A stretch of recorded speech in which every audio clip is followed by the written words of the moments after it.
This is totally useless information with Nick and Roy. Listen, laugh, and learn. I'm Nick.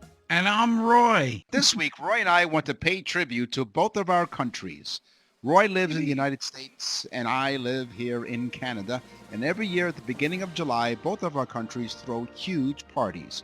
On July 1st, Canada celebrates Canada Day, as it celebrates the anniversary of July 1st, 1867, the effective date of the Constitution Act of 1867, which united three separate colonies of the province of Canada, Nova Scotia, and New Brunswick into a single dominion within the British Empire called Canada. Originally called Dominion Day, the holiday was renamed in 1982, the year the Canada Act was passed. So lots going on at the beginning of July, but Canada Day celebrates all kinds of wonderful things in various locations around the world attended by Canadians living abroad. Canada is a peaceful, multicultural nation. Although we have our differences, for the most part, Canada remains as one of the most peaceful nations in the world. We celebrate a great nation that comes together to celebrate our history and our future. I couldn't be prouder to be part of a well-respected country and very happy to call Canada home. So to all the fellow Canadians out there, both here in Canada and abroad, happy Canada Day. Eh?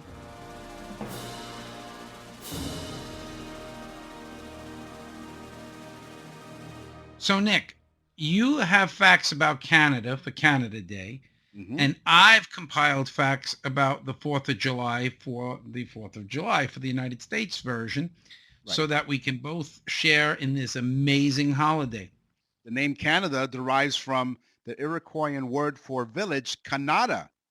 And Cartier, one of the explorers, misheard that, and he thought they said Canada.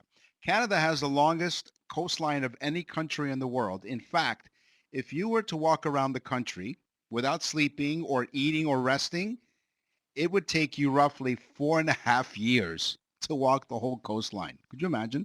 And you don't stop. Who called it Canada? Was it the indigenous Iroquois people? That's right. They were, and they were referring to an area near present-day Quebec City. For an American, you know a little bit about Canadian facts, just a little bit. Well, a lot of it has to do with the fact that we're on, every week we're on Canada Talks with Jeff Sambit, so on Sirius Satellite Radio, Channel 167. June 20th, 1868, the Governor General issued a royal proclamation asking, that's what makes it official. It's not just a proclamation, it's a royal proclamation for Canadians to celebrate the anniversary of the Confederation. This holiday was given a statutory value in 1879 and was designated, as we said, Dominion Day. Canada was known officially as Dominion Day until October 27, 1982, where a bunch of politicians sat around, and it was a Friday afternoon. They said, you know what, let's just call it Canada Day, and then they took the rest of the day off. And they said, okay, we're declaring this a holiday. And there you go. The Declaration of Independence was not signed on July 4th. In fact, it wasn't signed in July at all. Oh. The document was actually finalized and ratified on July 2nd. So it was actually written and it was originally signed before. On July 2nd, John Adams thought that should be the day of celebration. Early copies were signed by John Hancock and Charles Thompson, but the copy that we know of wasn't signed. The copy that we put out and show everybody was not signed until August 2nd. So technically, John Adams wanted the July 4th celebration to be July 2nd, the day it was ratified, but it was not actually signed until August 2nd.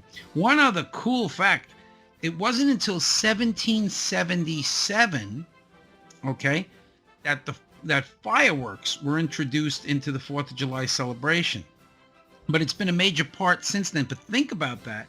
1777 was when the first fireworks were used, and it's been a part of it every year ever since, which is really amazing.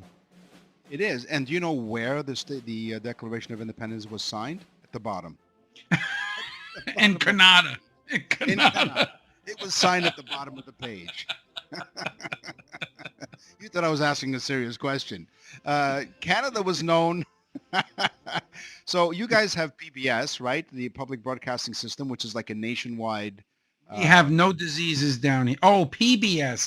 I'm sorry. The cross-country television transmission by the Canadian Broadcasting Corporation began on Canada Day in 1958, while color television was first introduced in Canada 9 years later on Canada Day in 1967. In New England, in the United States, during the July 4th celebration, this sounds a little fishy to me, but in New England, they eat salmon as a tradition for the July 4th. Is that why that's why you call it fishy? But it kind of makes sense because salmon runs in the summer. John and Abigail Adams had salmon and peas, which is the way they like to eat it, salmon and peas. Mm-hmm. And then there was a second thing that went along for the July 4th celebration back then. And till this day, they eat salmon in New England. But the second portion they don't do anymore, which was turtle soup, was part of the celebration. So you learn something new on this show. I'll tell you the truth. Turtle soup. So it's pretty cool. And they ate it nice and slow. Oh, yeah. Yeah. Some famous people born on Canada Day, July the 1st. A Canadian, Pamela Anderson from Baywatch. Ooh. Also born on Canada Day, Dan Aykroyd. Cool. Another famous person, not necessarily Canadian, that was born on July 1st, the late Lady Diana, the Princess of Wales. Oh, well, come on. You guys have a lot of tradition that go back to the English. That's right, but she wasn't Canadian. Jamie Farr, the great actor Jamie Farr from MASH, born on July 1st. The great singer Debbie Harry. Is she Canadian? No, she was born on July 1st. Only the first two that I mentioned, Pamela Anderson and Dan Aykroyd, are Canadians. Olivia de Havilland.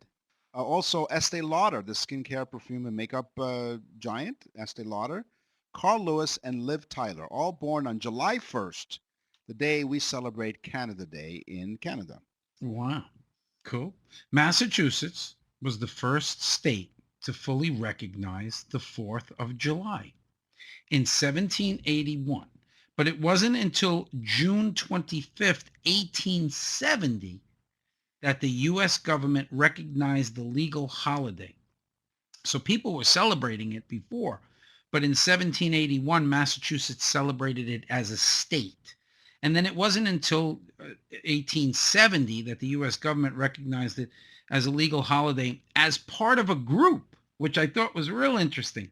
On June 28th, 1870, the United States put into effect the recognizing of 4 holidays: New Year's Eve, Independence Day, Thanksgiving, and Christmas.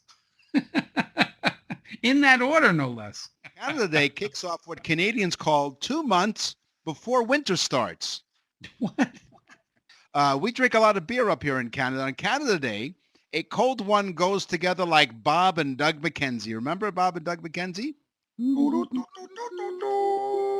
In British Columbia, on the West Coast, residents guzzle 1.2 million liters of beer over the country's birthday long weekend. 1.2 million liters of beer over the country's birthday long weekend.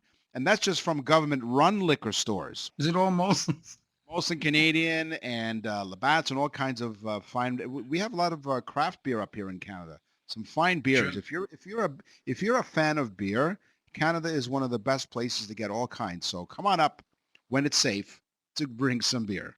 Well, that's cool. Canadians love their beer, but Americans love their dogs. No, not the pets. Hot dogs.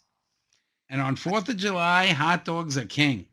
In fact, Americans consume, get ready, 150 million hot dogs on July 4th. Oh. 150 million hot dogs. Now, if you figure that with the Canadians using the bathroom drinking all that beer. What a great way to wash down 150 million hot dogs. Is that how much? Yes, with a good cold Molson's. Yeah. Are you kidding? Wow. You're listening to a very special podcast between Roy and I. We normally do the Totally Useless Information podcast, but we are celebrating our 2 countries, Canada Day and the 4th of July Jubilee special. I'm Nick. And I'm Roy. And even though we're having some fun with this. It is serious, and we're trying to bring you some really cool facts about the holidays. As the rest of Canada celebrates with fireworks and all kinds of wonderful celebrations and beer and everything else, Quebec, the province of Quebec, opts for a mass exodus of apartments in keeping with a decades-old tradition. Most leases in Quebec expire on July the 1st. Really? So it's just one of those things because they figure it's the middle of summer, the kids are out of school, it's the best time to move. So the leases expire on July 1st. And in 2012, in the latest stats that we have, 80,000 Quebecers took part in this exodus and an unknown number of beer fridges. But here's the thing. So Yeah. you think, wow, the moving companies must have done really well. Well, here's how it works. Yeah, moving companies did really well. But a lot of times it's calling up a couple of your buddies, right? And offering them a 2-4. That's what we call a case of beer, a 2-4, because guess how many bottles are in a 2-4 of beer? 24. Right, 2 4, yeah. So we would invite a couple of friends and give them a couple of 2-4s, and they would help you move. So No it's not wonder just you guys drink so much beer. You're moving all the time. Speaking of beer, thank you for the segue. Americans will spend on the 4th of July. Take a guess how much they'll spend on beer. well, if they're washing them down with hot dogs, I would say easily $500 million. They spend $1 billion. Americans will spend this 4th of July $1 billion on beer. And now you said 500 million. We will spend 560 million on wine. Nick and Roy will continue with totally useless information.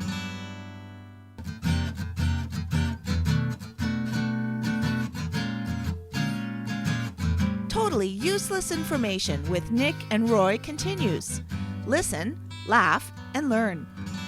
Yeah, but no wonder we're eating all this crap food like hot dogs. They're so drunk, they don't know what the hell they're eating. They could be eating their own hand for all they know. They're thinking they're eating some fancy Vienna sausages. How much you think they spend on food, Americans, for 4th of July? I'm just going to throw out $1 billion. Okay. $6.7 billion on food. Now, somebody is really eating a lot of hot dogs. Wow. Now let's go back to the hot dogs for a second. If I remember correctly, Nathan's on Coney Island. Do they still have the hot dog eating contest? Oh, sure. They have to eat the bun with them, too. They dip them in water. It's so disgusting. It is. After watching clips, like, because they show that up here in Canada. And when I watch the news clips of that, I don't want to eat hot dogs for like 3 months. And I love hot dogs with onions and sauerkraut. Oh my God, I could eat 10 of them myself. So This is how funny Canadians are. During an interview, a writer by the name of Margaret Atwood, what a great novelist, recounts this gem. What does a Canadian girl say when you ask her if she would like some sex? She says, only if you're having some yourself. I thought she says sorry. Canada has North America's strongest current, not electricity. A fascinating fact about Canada is that if you're up for a swim of your life, be sure to wear a life jacket. Check out the Seymour Narrows in British Columbia. The stretch of the Discovery Passage has some of the strongest tidal currents, measured with flood speeds of 17 kilometers an hour. That's pretty fast. You also want to add these Canadian attractions to your bucket list, and maybe that's the last thing you'll ever do. But it's pretty wild, strong currents there. Crazy. Get this one. Thomas Jefferson and John Adams, 2 presidents, if you're in Canada, were great friends. And years later, they were the worst of enemies. They had not spoke to each other in many, many years. They literally hated each other. They wouldn't speak each other's names. They both died on July 4th, 1826, within hours of each other. Wow. So these guys were both presidents. They were great friends for many years, and then they hated each other because of politics. And they both died on the same day within hours of each other. as did another president, James Monroe, in 1831. He croaks on July 4th, too. Who the hell knows? Maybe they all choked on skinned hot dogs. But luckily, Calvin Coolidge breaks the streak by being born on July 4th, 1872. That's awesome. So the two best friends, John Adams and Thomas Jefferson, were best friends, very much like you and I are. So if you're planning on kicking the bucket before me, you let me know, and then I'll let you know if it's the other way Yeah. around. It's like, Okay. I'll do it before you. No, you won't. Yes, I will. No, you won't. This is an argument. This is simple contradiction. No, it isn't. No, it's not. Now, I know over the years, people think that Canada, at least I think a lot of Americans have this perception that Canada is always full of snow. Like we always have cold weather up here, okay? There are parts of Canada that get really, really hot, parts of Canada that get really, really cold. Now, Mhm. I live in Toronto, and I'm happy to say that in Toronto, Canada, it's on the eastern side of Canada, and we have four seasons. We do have, summer and spring and fall and winter. Four Folks, let seasons. me just step in. They have four seasons: cold, colder, even colder, and coldest. No. No. Here's how cold it gets in some parts of the country. The average low for the month of January in Ottawa, our nation's capital, is minus 14.4 Celsius or 6 degrees Fahrenheit. That's the That's the average low. average? The average. Oh, God. And you're thinking, all right, that's cold, but no. A record was held in 1947 in Snag, Yukon, makes the rest of Canada's winter weather seem like a relaxing beach vacation. In Snag, Yukon, a temperature of minus 63 Celsius What is or that? minus 84 Fahrenheit. Minus 84. I mean, you spit, it would freeze before it gets out of your mouth. It's frozen in your mouth. It was recorded in a small village on February 3rd, 1947. That's roughly the same temperature as the surface of Mars. The guy who recorded it we would have told you his name, but he froze to death. Oh, he was a dad. They called him Popsicle. The Pretty good. oldest continuous July 4th celebration. It's the July 4th parade in Bristol, Rhode Island. Get ready. It began in 1785 and it hasn't finished. No. It began in 1785 and every year until today it goes on. It is the oldest continuously running parade that they know of, and it is July 4th in Bristol, Rhode Island. Yeah, it takes them a long time. What's their main fare? Turtle soup. You know the Beatles, right? John, Paul, Ringo, and who's the other one? And George. Okay. The Fab Four has a small connection and almost a part of the Canadian flag. So to help design the country's official flag, the people from Parliament, the parliamentarians, asked Canadians in 1963, the year that both you and I were born, by the way, they asked the peoples of Canada to draft suggestions on the design of the official flag. 3,500 patriots responded. 400 of those thought a beaver should be the front and center of the flag because the beaver is, of course, the national animal of Canada. But one trippy submission depicted the disembodied heads of the four Beatles encircled in the fleur-de-lis. Oh, how Yeah. nice. So imagine the Fab Four, the disembodied heads of the Fab Four almost became part of the design of the Canadian flag. No, we didn't choose that. Do you know that there was a fifth Beatle? Fifth Beatle was actually an African American man named Billy Preston. Billy Preston played all the keyboard pretty much on a lot of the songs, and he was thought of as being with them so much that he was the fifth Beatle. Pretty cool. And speaking of the Beatles, what a great segue. And we will, in the near future, have a very special, totally useless information podcast about the Beatles Yes. with a couple of huge Beatle fans. So if you're a fan of the Beatles, and even if you're not, you'd be amazed at some of the useless information about the Beatles. Yeah, I don't want to excite people because we're going to have a lot of guests in season 3.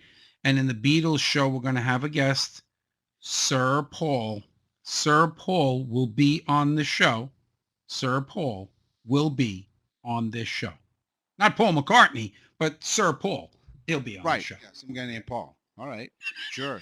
You're listening to a very special podcast of the Canada Day and the 4th of July Jubilee special. I'm Nick. And I'm Roy. We normally have the Totally Useless Information podcast, but since we're both celebrating our respective countries' celebrations at the beginning of July, we figured we'd do a special, and then next week we get right back to Totally Useless Information. But in the meantime, here's something else from Roy. Yeah, and it's cool too because you can tell all your friends these things when you're standing at like a barbecue, sitting there talking to people. The first Independence Day, okay, the United States population was 2.5 million. Now, I thought that was pretty cool because I would have said maybe like 500,000 people, but 2.5 million. That was at the first Independence Day.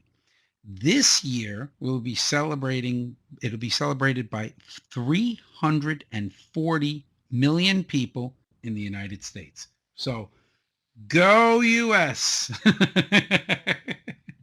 I don't know why this reference came to my mind. So I did used to live in the United States. So I moved when I was 5 years old in 1968. I moved to New York and moved back to Canada in 1990. But when you said the population is about 300 million, I remember there was a Burger King commercial, and the jingle was something like this: 200 million people, no two are quite the same, because have it your Yeah. way was the whole campaign. So I remember 200 million people, and that must have been in the mid to late 70s. Yeah. And now here you are, over 300, almost 350 million. Well, there was no wall back then. Nick and Roy will continue with totally useless information. We're back with totally useless information with Nick and Roy. Listen, laugh, and learn. The Great Canadian Bathtub Race. Nanaimo harbors a lot of great things happening on the west coast of in British Columbia. Nanaimo is one of the harbors out there. It was the scene of the bathtub racing extravaganza for the first bathtub race of 1967, the year of Canada's 100th birthday, right? Because we came together in 1867. So in 1967, they started this great race. More than 200 tubbers. They were a tubber. They had every type of watercraft imaginable. They entered in the fun competition, and amazingly, 47 completed the 36-mile course to Vancouver's Fisherman's Cove across the Strait of Georgia in British Columbia. In the early days, it was indeed a challenge to get past the starting line because of the choppy confusion caused by the extra 785 small and large observation boats in the harbor. So there were more boats in the harbor to watch this race, and it caused all kinds of waves and wakes and everything else. So from the confusion of the first race in 1967, the Great International World Championship Bathtub Race and 4-day Marine Festival, by the way, was evolved.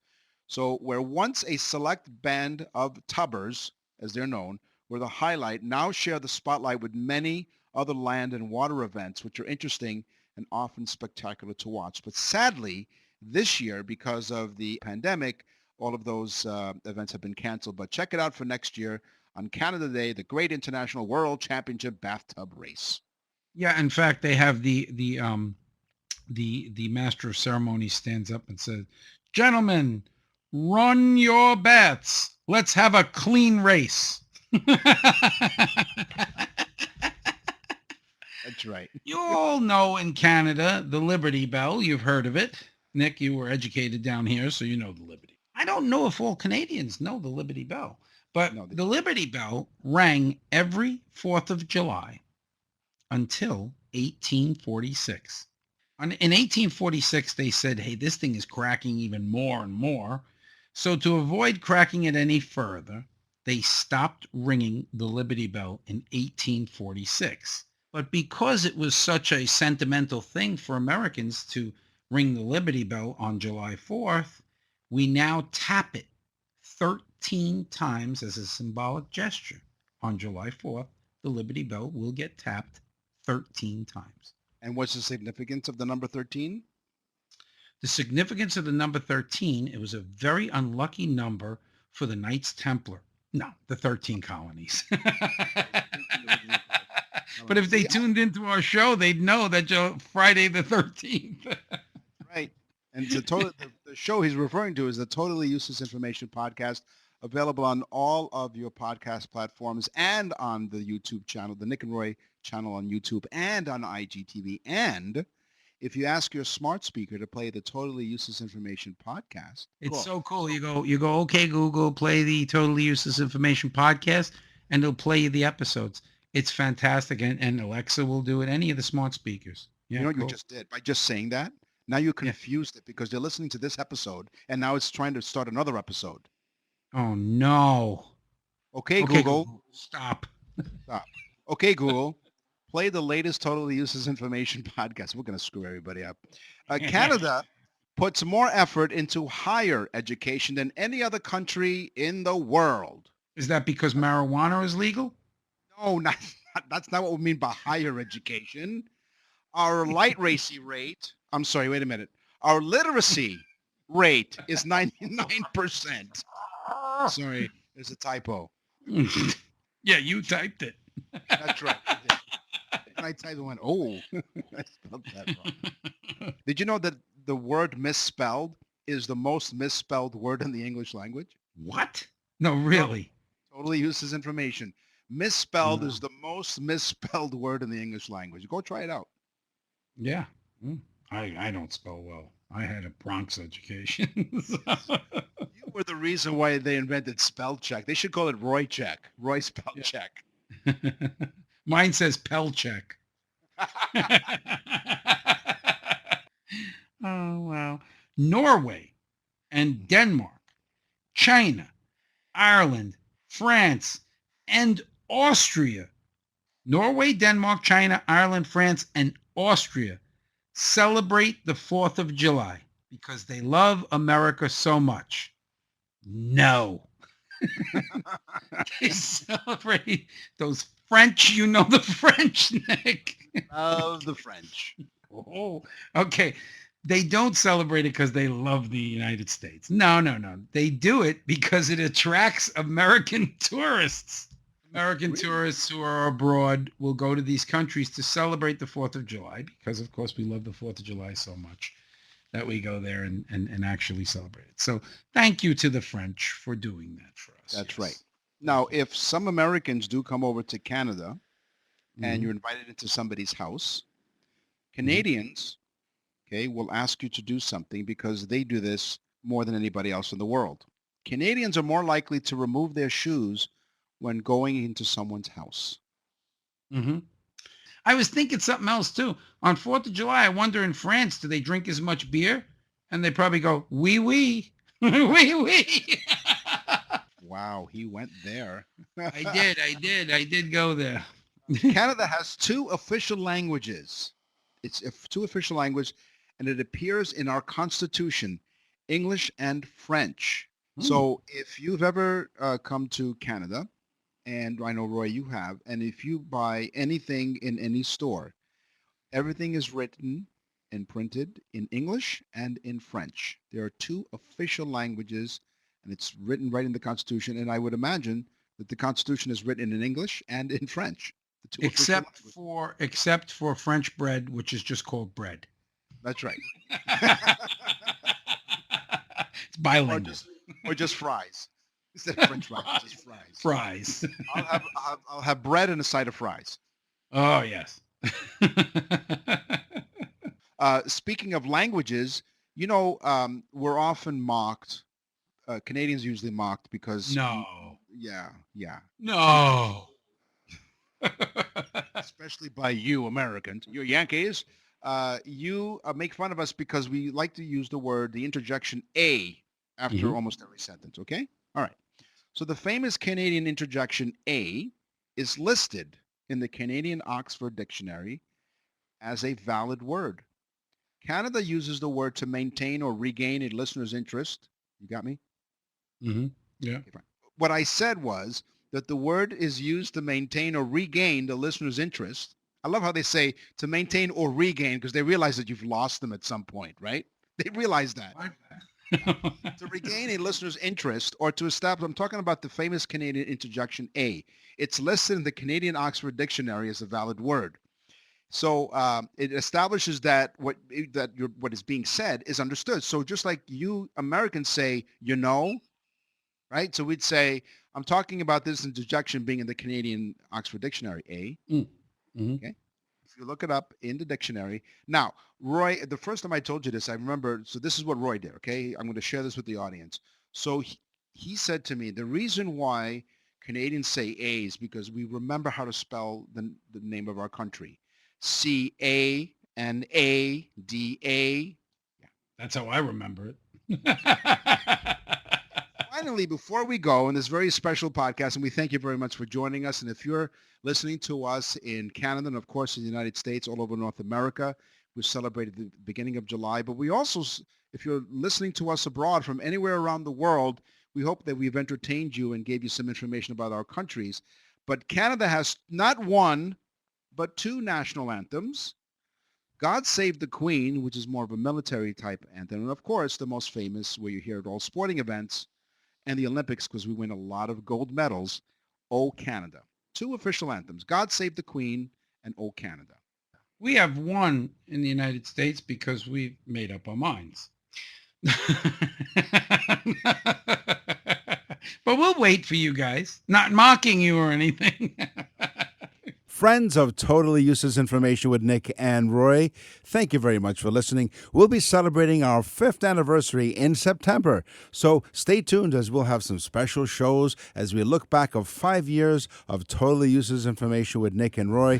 Roy and I will reminisce. We'll tell you how we started and why we started the show, and we'll bring back some special guests that we've had over the past 5 years. Thank you for your support of Totally Useless Information with Nick and Roy.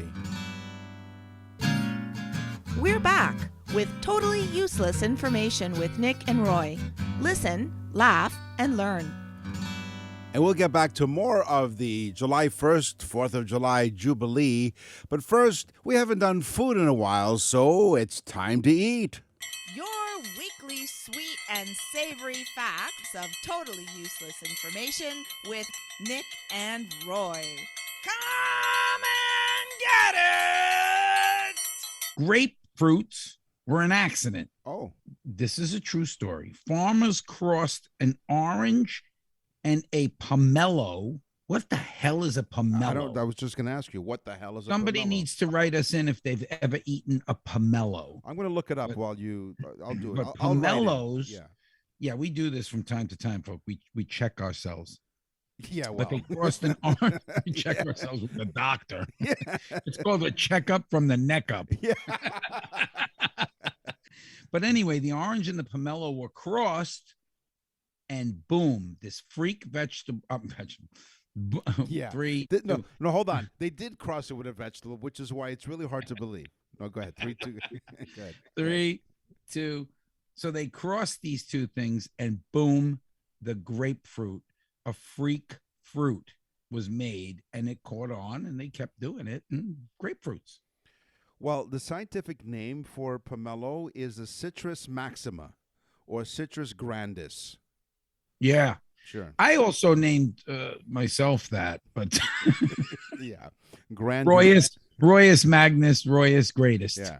Maxim. Known as the apricot capital of the world, Patterson, California is a rural town that yields 95,000 tons of fruit each year. Patterson apricots are well known because of their high yield and delicate flavor. They're a member of the rose family. Apricots have been around for over 4,000 years. And because they're a relative of the peach family, they're a great source of vitamin A, which aids in improving eye health, so you can see better. And apricots do not contain any saturated fats, sodium, or cholesterol. And I believe they're in the almond family too, correct? That's right, because they are the good fruit. Wow. Yeah. See, folks, you learn a whole load of stuff.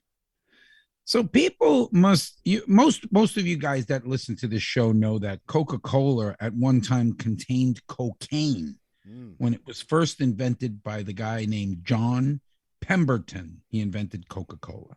Get your pens again, folks. Did you know that he invented it because he was addicted to morphine after being wounded in the Civil War years before? They gave him morphine. He liked it a lot and kept taking it. But he was so addicted to morphine that he wanted to get himself off of it. So he invented Coca-Cola with cocaine to help try to wean him off the morphine. Yeah. How crazy is that? So he was hooked on morphine. Mm-hmm. He took cocaine to kick the morphine habit. Yes. And then he smoked weed so that he can get rid of the cocaine habit. Exactly. Yeah. That's natural progression. He called it Potacola. Marshmallows. Do you like marshmallows? I am a big fan of them, Nick. Yeah, they're a fan of yours too. They came from your favorite place in the whole wide world, France. I love French food. My favorite is French fries. It sure is. In France, where cooks made a confection called, and I'm going to butcher this, so I apologize my French, pâté de guimauve, from the juice of a plant called the marshmallow. There's a marshmallow plant. Yes, that's how they get the marshmallow. That's right, the marshmallow plant. Yes. They call it marshmallow. Everybody knows that, right? The stick, well, they know now. Listen, laugh, and learn. The sticky juice of the plant was mixed with eggs and sugar, then beaten to a foam. But the marshmallows we buy today no longer make the use of the marshmallow plant, because why not? Because sugar was invented. Corn syrup. They're made of beaten egg whites, gelatin, and sugar syrup. There you go. Yeah. So in future episodes, I know I've threatened you with this before, but I think one day each of us should come to the show when we talk about food and bring a list of ingredients, and we have to guess what the food is. We'll do that in an upcoming episode. I think we should also ask like 3 people that listen to this show to write in, and well, not 3 people. I mean, we want everybody to write in, but we'll pick 3. And then we'll quiz them from previous shows. Yes. And we'll have a segment doing that. That's right. On Totally So Useless. write into nickandroy.com and tell us you want to be on the show. nickandroy.com is our website as you're listening to Totally Useless Information. In 1970, roughly this is a quick one, roughly $6 billion was spent on fast food in 1970. In 2021, that number reached $200 billion. Whoa. That's a fast buck. It is. Or a slow deer. That's one Big Mac. Yeah. Finally, before we go on this very special podcast, and we thank you very much for joining us. And if you're listening to us in Canada and, of course, in the United States, all over North America, we celebrated the beginning of July. But we also, if you're listening to us abroad from anywhere around the world, we hope that we've entertained you and gave you some information about our countries. But Canada has not one, but 2 national anthems. God Save the Queen, which is more of a military type anthem. And of course, the most famous, where you hear at all sporting events and the Olympics, because we win a lot of gold medals, O Canada. 2 official anthems, God Save the Queen and O Canada. We have one in the United States because we've made up our minds. But we'll wait for you guys. Not mocking you or anything. But on a serious note, what does the 4th of July mean to me? Well, it's a day to be proud of American exceptionalism. Most Americans are proud to be Americans every day. But the 4th represents what makes Americans who they are. It's the day that we said to the most powerful country in the world, no, we won't be subject to your tyrannical rule. We are a free people, and together we are strong enough and tough enough to tell the great powerful King of England, screw off. Together, there is no obstacle too big, no nation too powerful, no task too large. Americans are cocky because we have earned the title to be worn as a badge of exceptionalism that we have exhibited throughout the last more than 200 years. We must never forget We are Americans. One nation, one people, made of so many people. White and black, Hispanic and Asian, women, men of every religion. We are one. Now, today more than ever, we must remember there is no race or gender or religion that can replace our true heritage. We are Americans. We are strong and we are one, especially on July 4th. So thank you. Thank you. Thank you very much for joining us on this very special Canada Day, 4th of July Jubilee, and a very special edition of what we normally do, the Totally Useless Information Podcast. We hope we informed you. We hope we entertained you. In the meantime, Tell a friend about the trend and definitely subscribe on YouTube. Hit that subscribe button and tell a friend and share it. So we'll see you next week. I'm Nick. And I'm Roy. Thanks for listening. Happy Canada Day, eh? Happy 4th.